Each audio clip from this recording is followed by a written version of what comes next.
Welcome, everyone. I'm Dr. Cindy Liebert, and I'm here with my co-host, Brooke Jack, and we have the pleasure to interview Stephanie, just our special Hello. guest this month. Welcome, Stephanie. Thank you. I'm so excited to be here. Yeah, we're so glad to have you. I'm going hmm to introduce you, read a little bit of your bio, and let people know who you are. So, Stephanie Jenkins has a master's in clinical social work, and you're a fifth degree black belt. That's amazing. So, you specialize in self defense, particularly women's self defense. Yes. You're a speaker and author of Red Flags. I got your book. Oh, yay. It was super. And the subtitle is Know When to Run. So powerful. Stephanie is passionate about liberating women from the negative cultural, societal, and religious messages that restrain us, especially ones that stem from abusive relationships. And you use self defense as a catalyst for growth and change. I love that you're focused on helping women and children who are victims of trafficking.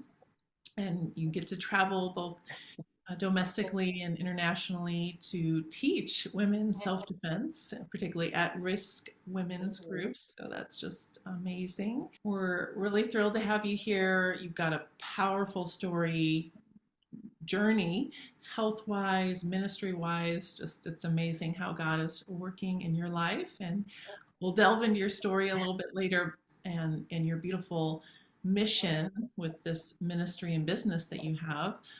I'd love to hear just your heart on how you empower women on their own transformation journey.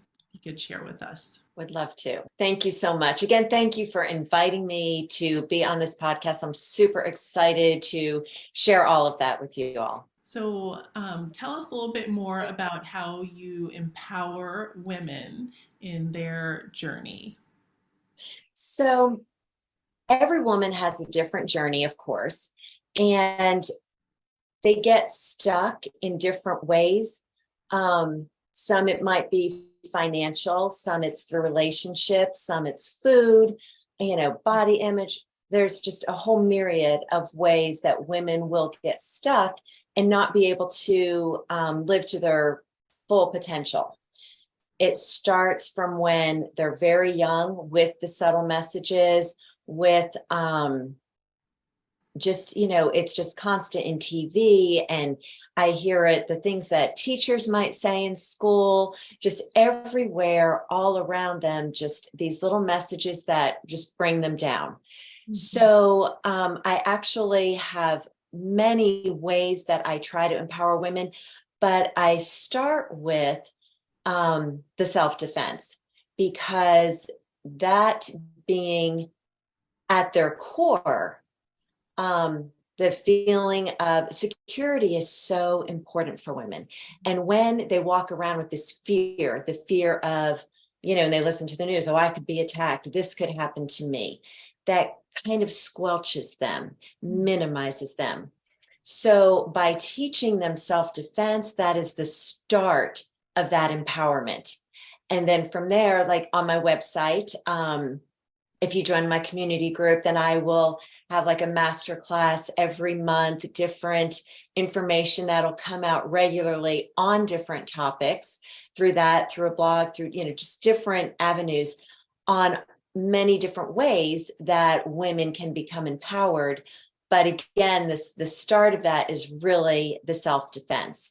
And I have an online course for that. And like I said, I go around teaching ladies self-defense to get that started, to get, to make them realize, because if they realize, hey, I can defend myself. If a man attacked me, there are things I can do.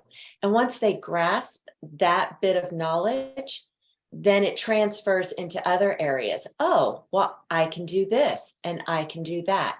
And just sort of grows from there. I love it. I love your niche, Stephanie. It's actually hmm very timely. My oldest daughter, she's going off to college in the fall, and she actually asked for Christmas to get self-defense classes. hmm I did a little bit of research here locally and just I didn't like the vibe of Yes, the I know. transition, very masculine and kind of scary vibe. And so I was really thrilled to learn that you offer that. I'm, going to gift that to my daughter as a present so she can I'm feel so glad. I'm so prepared glad. as she's And launching. sorry, go ahead. No worries. Go ahead. So it is, unfortunately, the martial arts community does draw in um, kind of a toxic environment a lot of times. It was often kids who were bullied, and they find that they get empowered through the martial arts, but they never heal emotionally. And so when you're talking about that vibe, that is very true. And so I'm very strongly emphasize to females that when they go looking for a self-defense class or a kickboxing or a martial arts class, that they do take their time and really, really seek out a healthy environment, because there's a lot of unhealthy environments in this field. And I give several examples of that in my book of more corporate type of toxicity. Uh-huh. Mhm. Yeah. Well, Stephanie, how did you actually journey into this type of entrepreneurial ministry, serving women in such a unique way? Oh my, well, God's been working on me for a while, let me tell you. So honestly, it goes way back to being in college when I wanted to be a Bible major. I wanted to be a Mm. missionary, so I wanted to major in Bible, and they would not allow me because I was a female. So the closest degree I could come up with was social work. Mm. Well, it just sort of, I landed a job right after my bachelor's working with as a child abuse investigator, and then went on. It just sort of landed going into getting my master's and working in psych hospitals, started an outpatient practice, working with women who had been victims of sexual assault, children who had been victims of sexual assault. And after a while of that, I got burned out. I mean, it was very intense. So I switched to work with terminally ill. That was not, I mean, that was very stressful too. So Mm. then when I decided to have children, I totally switched gears and became a Mary Kay director. So Cool. that aspect was, instead of therapy, it was more coaching the mental, emotional aspects for women, working with women, and realizing that's when I learned all the blocks we have, how we hold ourselves back, and our deserve level issues, and all of that I learned about through my journey of being a Mary Kay director. I joke and say I have a career per decade. The first decade was, social work. Second decade was being a Mary Kay director. And then we moved, and I put my children in martial arts classes, and I had done martial arts on and off. Well, I'm sitting on the sidelines where they're on the mat, and I'm thinking, well, why aren't I out on the mat with them? Yeah. So I joined them, and I never looked back. I mean, that time when I started, that was it. I was 40 when I started serious. Like I said, I had done it before. And I was in the midst of overcoming a serious, serious illness. After a class, it would take me, 2 or 3 days to heal from class, let my body recover. But I stuck it out, and I, just stayed with it. I got my black belt. I got my instructor certification. My instructor realized my background, and so he suggested I go do lady self-defense classes with him. And I did that, and that was it. I mean, he started getting calls in requesting me, and he's like, this is your thing. And so I just started a ladies class, and from there it grew. Before I knew it, I had a whole school, before and after school care, I mean, the whole works. And it just went from there. So when I decided I wanted to be more remote, and we were, planning to move again. And I thought, okay, God had just been really, really working on me. And there's only one of me, and I can only travel so much. And Right. so I just, kind of started with getting the online course and just through prayer. And God just kept directing me and sort of just evolved into Mm-hmm. this. Mm-hmm. So yeah, and then, well, the book was on my heart for years, and that was part of the evolving too. I was at a Mary Kay seminar, and it was my last one before I switched from being a Mary Kay director to a school owner. And this person speaking said, it only takes, she was a super successful high school, college, had everything going for her. But then she got in one dysfunctional, abusive relationship. And she said, it only takes one, Mm. just one. And that clicked with me. The original title of my book was going to be The One. And I later changed it because it just, had a little more flair. But that put the book in my heart. And that, along with the self-defense, it just evolved. Wow, that's amazing. What a cool journey. And what a fun variety of experiences that have now contributed to what you're doing, each of them having a part and a role in where you are today. That's very beautiful. Now, you It's been a mentioned, crazy ride. yeah. You mentioned that you see physical fitness, specifically the self-defense aspect, as a catalyst for internal growth, impacting women's mind, will, emotions, confidence. Can you expound on that for us? Yes, I think it goes, back to, back to long time ago, psychiatrists, psychology, Maslow's hierarchy of needs, where security is such a huge need for women. Mm-hmm. We look to other people to provide that instead of teaching girls how to do it for themselves. All the little, original, now it's changing. I will say it's changing, but the original princess movies, stories Mm-hmm. were all Mm-hmm. the knight in shining armor, or the prince comes to rescue the damsel in distress. Mm-hmm. And Mm-hmm. so that ingrains it even more. And so that puts us in a victim mentality, a victim mode, a helpless mode. I noticed when I would chaperone middle school mission trips, I chaperoned high school, middle school every year for years. And they'd always, when they were dividing groups to go out, a male had to go, with the females. And they're always, even if it was like a scrawny little 11-year-old boy with a big 15-year-old girl, the boys had to be there. And it was just, instead of teaching, I thought, well, why don't they ever just teach the girls what to do? Why don't Mm-hmm. they teach them how to walk with confidence, how to handle those situations? But it's always boys to the rescue. Mhm. So when that is internalized in us, when we have that internal fear and insecurity, then it just goes into everything. The messages of, oh, males, this is one of the biggest areas. Males are better at finances. The statistics of women and poverty and what happens to a man and a woman after divorce, how men's finances are fine, a woman's not. It is heartbreaking, and it stems from that. So when you fix that, like I said, when a woman first realizes, oh, I can do that.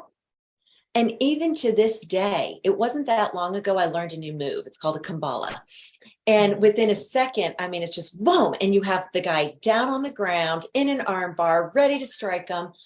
Even at my level, the first time I did that move, I was like, yes, it was so intense. I was jumping up and down. I was so excited and because he was a big guy. Yeah. And when Yeah. you realize you can do that, it just makes you realize, oh, well, then I can do this and I can do that.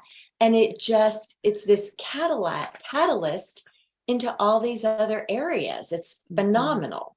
Starts breaking off like the limitation mentality to Yes, where you have the courage to try something different, something new, or take on a new challenge that exactly. you previously didn't feel capable of. When we have our black belt tea, which is a special ceremony where we award the black belts to those who tested like a month or two ago, I always do a speech at the end. And every single time I do it, it's different every time, but I always say this: getting your black belt was extremely hard. Mm. Every time you look at that black belt, I want you to think, if I can do this, then I can do that. Every Mm-hmm. hard thing that comes your way, you just Mm-hmm. look at that black belt and you know, if I can do this, I can do that. Yeah. Wow. A growth mindset. It really, Absolutely. yeah. Yeah. That's amazing. Well, Stephanie, I have so many things I want to ask you. Mm-hmm. I don't know where to start. I do want to get into your book just a little bit. And I think Yes. it's got an incredible healing story, so I want to share that as well. So tell us a little bit about your book. I'll share my perspective.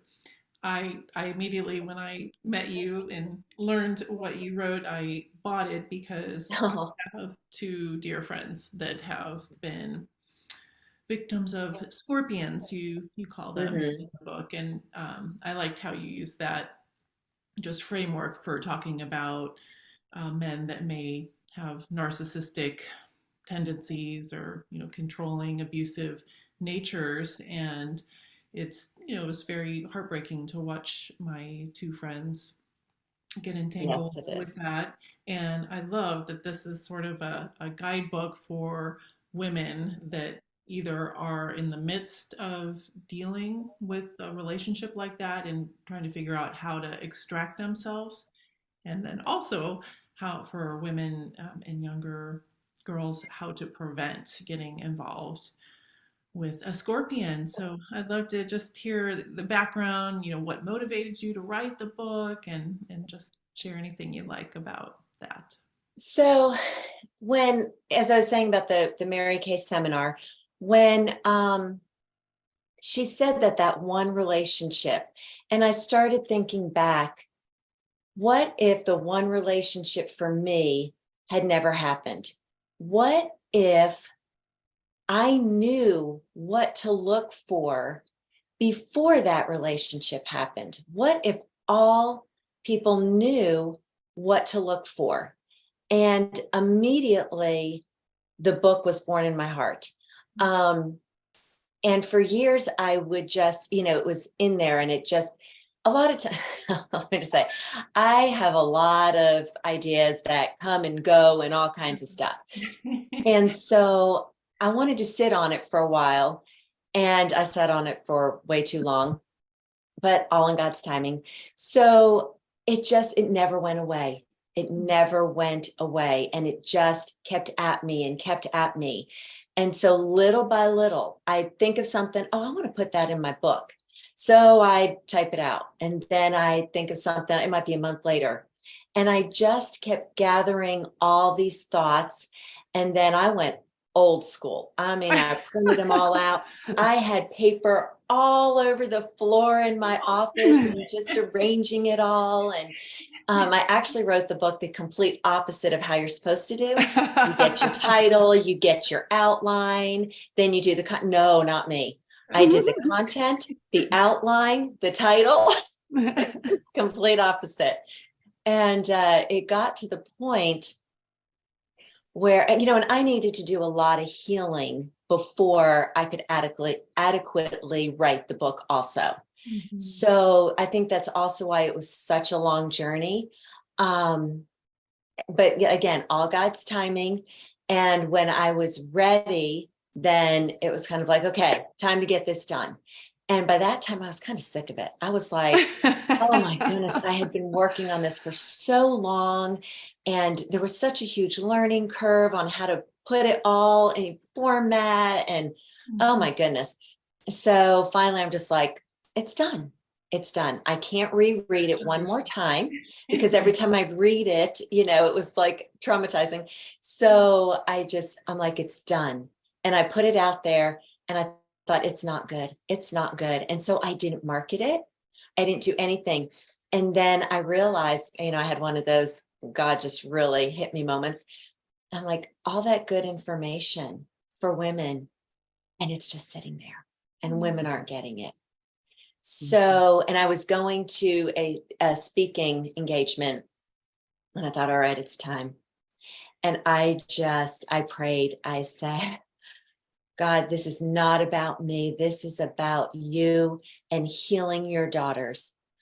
Please rewrite, transform, whatever needs to be done on that book, do it. And let women, when they read it, let them get what they need. If it's a different book for every person who picks it up, great. Just let them get what they need. Yeah. And from that point on, I was released. I was released to talk about it and share it with others. And, it's just been super exciting since then. Oh, it's really, really inspiring. And I have it on my list to recommend for patients actually that either have a loved one that's caught in a relationship like that, or women that I see have struggles that might leave them vulnerable to getting involved with scorpions. So it's wonderful. Good job for getting it out there and for just releasing it to God. I think that's an important lesson in Thank what you. we do. Well, and I do want to mention too, because you had mentioned scorpion, a lot of the term right now in pop psychology is narcissist, which is a very rare, actually, disorder. A lot of times when people call someone a narcissist, it's really antisocial personality disorder, or it could be an addiction. They could, have a drug addiction. So there's lots of different things. But regardless of what the diagnosis is, because I would hate for someone to not be diagnosed narcissist, and so then the person who's being abused thinks, oh, well, it's just me. So that's part of the reason why it comes from the Aesop's fable. But part of the reason why I use the term scorpion, because it's really just the abusive, manipulative, toxic behaviors, regardless of the diagnosis. Yeah. It's those behaviors that the person uses to harm the other person. And I love how you help women kind of examine their own self and inner life and behaviors and belief systems that leave them vulnerable to attracting scorpions into their life. So I think that's super, super valuable. And women do not want to look, nobody does, because they have it in their head. They think that's victim blaming, and it's not. It's not at all. And I think the self-defense aspect helps with that too, because the first thing I teach is the attitude and how you walk. And literally, I mean, they have interviewed inmates in prisons and how they pick their victims. And it is how they walk, how they talk, their body language. And if a woman changes that, it makes them less of a target. And it's the same thing with relationships with scorpions. If we change things about ourselves, certain things, then that makes us less of a target. So it's not at all victim blaming. It's actually empowering. Absolutely. So Stephanie, you mentioned that you had your own healing journey to do before you could get your book out. I also understand that your martial arts was really healing for you, and you have a pretty incredible physical healing journey. So I'd love to learn more about that if you want to share. Oh, absolutely. I love to share about that. So it was around 2005, and right after it was just a very stressful time period in my life. And then my father had just passed away, and I had what they call a thyroid storm. And so within like 10 days, I lost 18 pounds. And I wasn't big to begin with. So I went down to like 98 pounds. My hair was just, you just look at me and I would have hair all over. It was just constantly falling out. I had to crawl upstairs. I couldn't even walk up the stairs. My resting heart rate was 120. I Wow. was very, very sick. Ended up kind of against my will because I was in a toxic relationship at the time. Ended up in the hospital for 4 days, getting poked and prodded and put on medications, and then finally got out of the hospital and went to an endocrinologist. And he was telling me, now mind you, I'm allergic to iodine. He was telling me that he wanted to do radioactive iodine to kill my thyroid, and then I would be on medication for the rest of my life. I would not, I had two small children at the time. I would have to go to a hotel. I couldn't be around my children because I'd be so radioactive. Right. If I went to the bathroom and flushed the toilet, I would have to double flush to make sure all that radiation got out. And he walked out of the room as I'm hearing all this, and I'm totally a naturalist. So this, was not going well for me. And so he walked out of the room, and exactly this, I just put my hands up and I looked up to God, and I just heard plain as day, run. And I got out of that office and I never looked back. To this day, I have letters that he sent me that basically was like, I was going to die. I needed to come in and get the treatment. And I was just like, no, I got to follow God. And so I went and got a massage because thinking, that will calm my heart rate down. That will, because I was just like, me. And so, that will calm me down. And I was sitting, waiting for my massage and just praying to God, just please. I remembered something I had read in an article about Jack LaLanne. Younger people don't remember Jack LaLanne. Trust me, look him up. Super freakish strength. Every year on his birthday, he'd, like on his 60th birthday, swam in a channel pulling 60 tugboats. Insane What? thing. I thought, you don't know him. Well, I grew up watching his, superhuman strength feats every year. So I thought he was just this freak of nature. Well, then I read an article. He was a very, very, very sickly child, very sickly. And his mother went to learn this, stuff from a nutritionist, changed his diet, and he became that strong on his own. It made me realize that's how God created our bodies, that kind of level. So I was thinking about him, and something in the article he said was, if ever I get ill, I think sickness is not of God, so I must be doing something out of God's will. So I'm going to pray for God to reveal to me what I need to fix. So at that moment, I prayed to God, please reveal to me what I need to do. And then I looked down, and right there was a pamphlet for the Maker's Diet, a biblical-based diet. And so I took that, got the book, started the diet, immediately started getting stronger, immediately started healing. I mean, it was a long journey, but instantly I saw results. And that's when I started martial arts, and just little by little. I mean, I was so weak, I couldn't turn the cap on a water bottle. I couldn't open a door. I mean, I was so weak, but little by little, I kept getting stronger. So the one thing, so I had, a couple other things because of the thyroid. I had thyroid eye disease, and what happened with mine was that the eyelid pulled up like that. And so you could see the white above my eye, kind of like it gives a bug eye look. So that happened as well, to the point where when I was doing a Mary Kay training, one of my consultants who was a nurse thought I was having a stroke. Came up to me afterwards to check and make sure I wasn't having a stroke because of the, what my eye was doing. So anyway, I continued to get stronger, and, but the eye stayed the same. And I researched, and there was nothing I could do. God was not revealing anything to me to do to fix my eye. So I just prayed to God. I had not grown up in a church that taught healing. So I'd also ordered all these books, and it was before the days of just, getting on the internet and, Yeah. I mean, you could, but not much. So I actually ordered physical books on healing. And so I prayed to God with all my heart. And I just said, maybe this part is miraculous healing. I'm just giving this to you. There's nothing I can do. I am giving it 100% to you to heal this. And then after that moment, every day, I just thanked him. Thank you, God, for healing me. Thank you for healing my eye.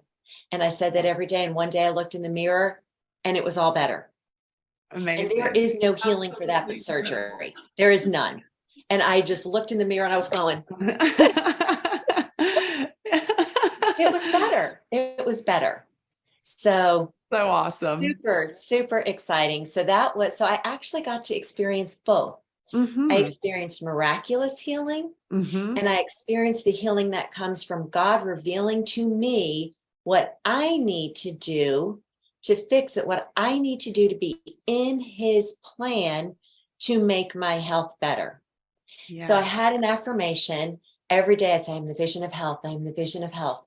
And one day I was at the chiropractor, and he was like, oh, wish I had a poster of you on my wall. And I'm like, what? And he said, because you are the vision of health. Yeah. Yeah. Super, super exciting. That is incredible. I'm stunned. I will tell you, certainly as my physician perspective, even though it sounds barbaric, that radioactive ablation of the thyroid, that is standard of care for hyperthyroidism. Yes. Which, what you described was a life-threatening situation. So truly, that was a miraculous healing. It's just so amazing. I love it. Yes, I do too. Yeah. You typically would need a surgery to repair the eye disease from hyperthyroidism. So I'm just stunned and inspired, and it's really amazing. Thank you for sharing your story, Stephanie. Oh, absolutely. Absolutely.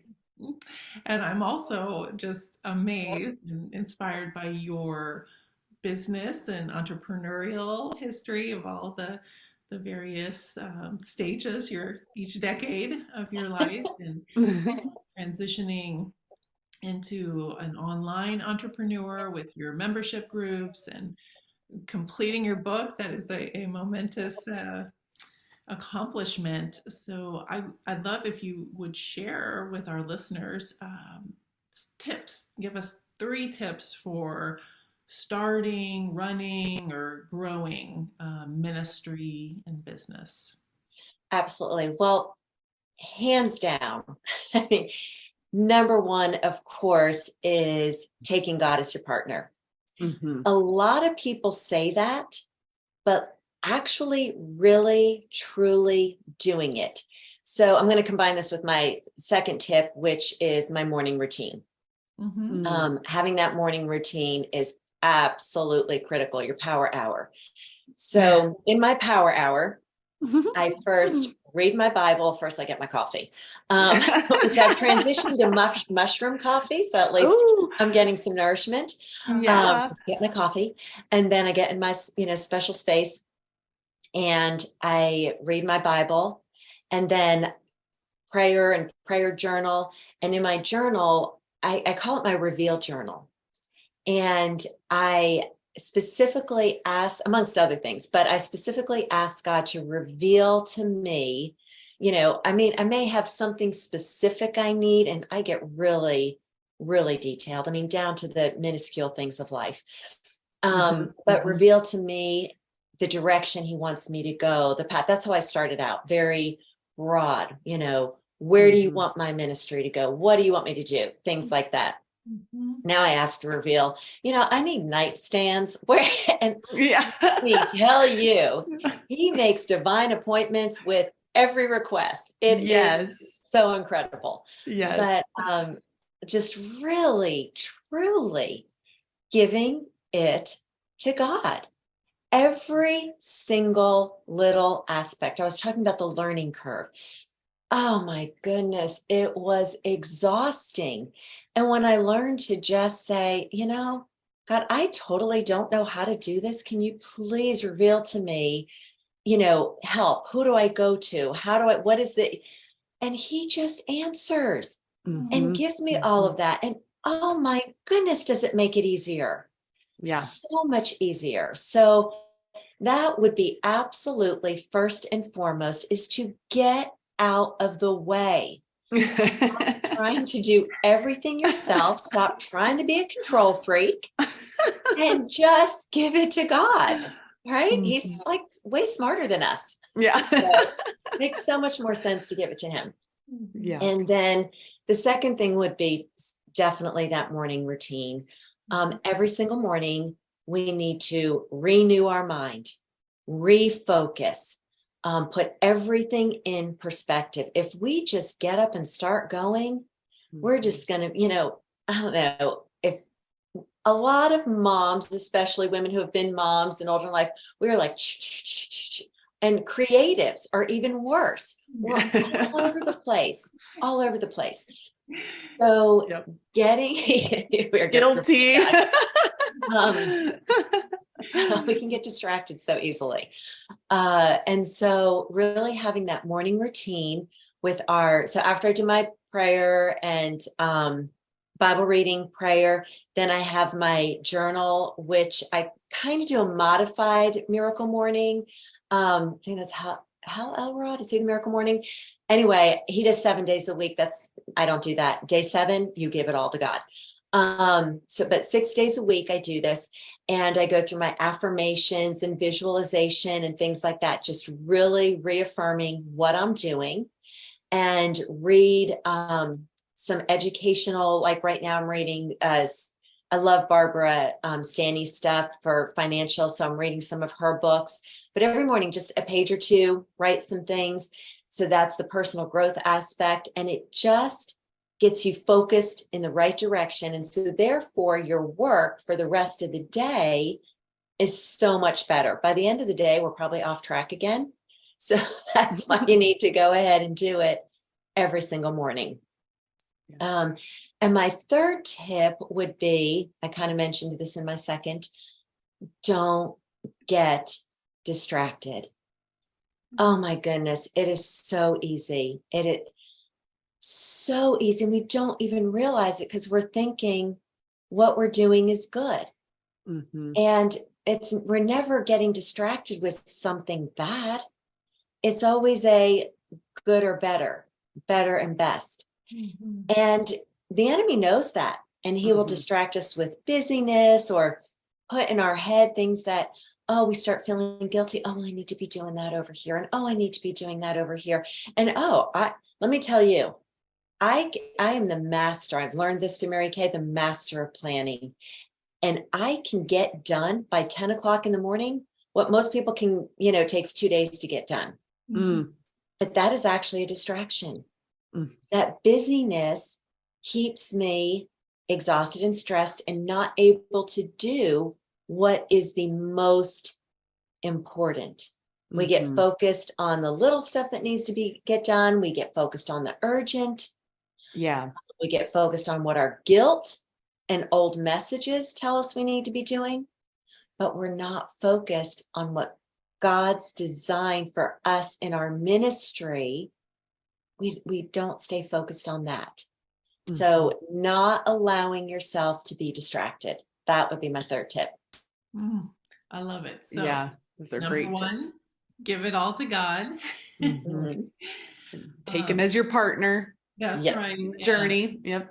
I just love that morning routine that you're describing. And I'm still in the midst of struggling with that as a mom and a creative entrepreneur and all the busyness. So thank you for the inspiration and conviction, Stephanie, on that. And then so give it all to God, your morning routine, and avoiding distractions. So powerful. Thank you for sharing. I'm sure Absolutely. that's going to be helpful for many, many women out there. Mm-hmm. Yeah. Well, Stephanie, share with our listeners how they can connect with you and where they can purchase your book. Okay, so stephaniejenkins.org. That's the easiest way to connect. Everything's on there. I mean, you can go straight to Amazon, but if you go to my website, there's a link there for my book that will take you straight to Amazon. There's also a link for me approved self-defense products. Nice. It's a company that is run by women. One was sexually assaulted and makes weapons like pepper sprays and stun guns and things like that, specifically for women. So there's a link for that. There's a link if you want to join the community group I'm developing. There's a link to purchase my online self-defense course. So everything is there. Nice. And you can email me at stephanie@stephaniejenkins.org. Super. Wonderful. We'll also put that information in our notes under the podcast. And Stephanie, I'm just so grateful for having this time with you and for you sharing with our listeners. Yeah. I think for me, I'm still just reeling about your healing story. I know you talked a little bit before we did this podcast, but it is so incredible that God healed you of hyperthyroidism and the eye disease that goes along with that. That's just stunning. And I love how you just immediately went into that posture of, asking for his wisdom, and you listened. He gave you the clear message, and you were able to listen, and just the powerful message around our physical fitness and how we carry ourselves and how that helps build confidence in women and young girls. And I'm a mother of 3 daughters, and my youngest just turned 12 and my oldest is 18. And so they're in that kind of vulnerable developmental phase where they're gaining that confidence, hopefully, and learning all the important messages about their identity in Christ and who they are. And hopefully we can bring them along and help them avoid some of these scorpions that you're highlighting in your book. And I'm just grateful for your message. Thank you for being here. Yeah, thank you so much, Stephanie. Such wisdom that you've shared with us today. So inspiring. Well, thank you again. I mean, I love getting this message out. It's truly at my heart, and I just want to see women, be free. It's spiritual warfare, really. That is the attack on women, and be free from that, and just be released into God's kingdom. I mean, just think how our world will be if women weren't held back by all of this. Right. So I thank you for the opportunity to share this information.